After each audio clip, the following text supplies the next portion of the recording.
जो केंद्रीय मंत्री बने हैं और बिहार से ही वो सांसद हैं और वो गया से सांसद है जीतन राम मांझी, वो कह रहे थे कि जब हम 2015 में जब हम अपनी पार्टी बनाए थे नीतीश कुमार से अलग होकर, तो नीतीश कुमार बिहार में बयान क्या दिए थे कि तुम पार्टी चला पाओगे, तुम्हारे पास पैसा है, इसलिए तुम जो है हमारे पार्टी में विलय कर लो। नीतीश कुमार कहे थे। जनता दल यूनाइटेड के जो राष्ट्रीय अध्यक्ष है और बिहार के प्रेजेंट में मुख्यमंत्री भी हैं, लेकिन उन्होंने ठाना और कहा कि नहीं, हम अपने समुदाय के लिए हम लड़ाई लड़ने के लिए सक्षम हैं और हम लड़ेंगे और हम पार्टी को चलाएंगे और जैसे भी चलाएं। और वो कह रहे थे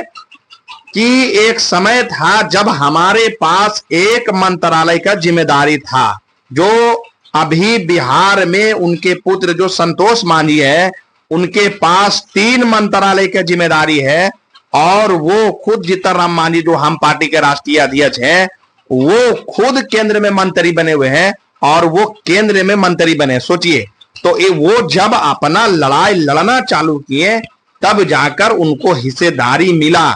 लेकिन हम किसी जाति समुदाय के ऊपर हम बात नहीं करते हैं, लेकिन जब तक आप अपनी लड़ाई नहीं लड़िएगा, हम तो कहते हैं कि जीतन राम मांझी से सीखना पड़ेगा हम लोगों को और आप लोगों को कि वो अपना लड़ाई लड़े और वो जात पात को दूर करके रखे। तो आज बिहार में भी उसका हिस्सेदारी है और केंद्र में भी हिस्सेदारी है। लेकिन आप जब लड़ाई नहीं लड़िएगा, जब बिहार में चुनाव होगा तो आप कभी आरजेडी को मजबूत करते हैं, कभी जनता दल यूनाइटेड को मजबूत करते हैं, इसी तरीका से कभी चिराग पासवान को मजबूत करते हैं, इसी तरीका से उत्तर प्रदेश चले जाइए, समाजवादी को कभी मजबूत करते हैं, कभी बीएसपी को मजबूत करते हैं, कभी आरएलडी को मजबूत करते हैं और भी बहुत सारे ऐसा स्टेट है। लेकिन आप अपने लिए जब तक लड़ाई नहीं लड़िएगा तो आपको ना तो हिस्सेदारी मिलेगी और ना कोई केंद्र हो या राज्य हो, किसी जगह पे आपका कोई मंत्रालय में भी हिस्सेदारी नहीं होगा, नहीं तो विधानसभा में कोई हिस्सेदारी होगा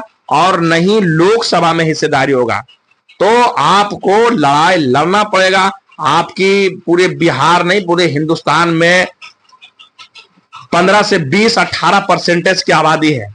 लेकिन किसी समुदाय का 3% आबादी है, 2% आबादी है, 4% आबादी है और वो हर जगह में हिस्सेदारी में है, चाहे वो विधानसभा में हो, चाहे वो राज्यसभा में हो, चाहे वो मंत्रालय में हो, चाहे वो केंद्र राज्य मंत्रालय में हो, चाहे वो केंद्र मंत्रालय में हो। हम किसी जात के ऊपर नहीं बोल रहे हैं, लेकिन हम लोगों ने किसी जात समुदाय के ऊपर हम लोगों ने किया है ऐसा, इसलिए हम लोगों का आज ये हाल है। जब तक हम लड़ाई नहीं लड़ेंगे तो हमको हिस्सेदारी मिलेगा नहीं।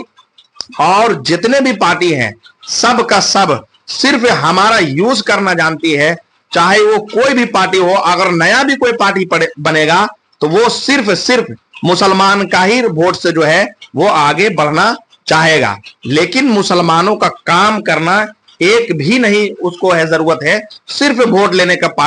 लेने के नाम पे वो बड़ी बड़ी बातें बोल देगी, लेकिन काम एक भी नहीं करेगी माइनॉरिटी के लिए, दलित के लिए। इसलिए हम लोगों को जीतन राम मांझी जो केंद्र में मंत्री है, कम से कम उनके बात को ध्यान में रखते हुए और उनका बात को सीख लेना चाहिए कि जब वो 2015 में पार्टी बनाए और वो नीतीश कुमार कहें कि तुम्हारे पास है, पार्टी कैसे चलाएगा, तो तुम मेरे पार्टी में विलय कर लो। लेकिन उन्होंने ठाना और लड़ाई लड़ा। तो आज उनको देखिए बिहार में भी उनकी जो उनके पुत्र हैं उनको 3 विभाग मंत्रालय की जिम्मेदारी है और खुद जीतन राम मांझी वो केंद्र में मंत्री हैं। तो इसलिए हम लोगों को कम से कम उनसे सीखना चाहिए और हम युवाओं को एक होना चाहिए और हम इसके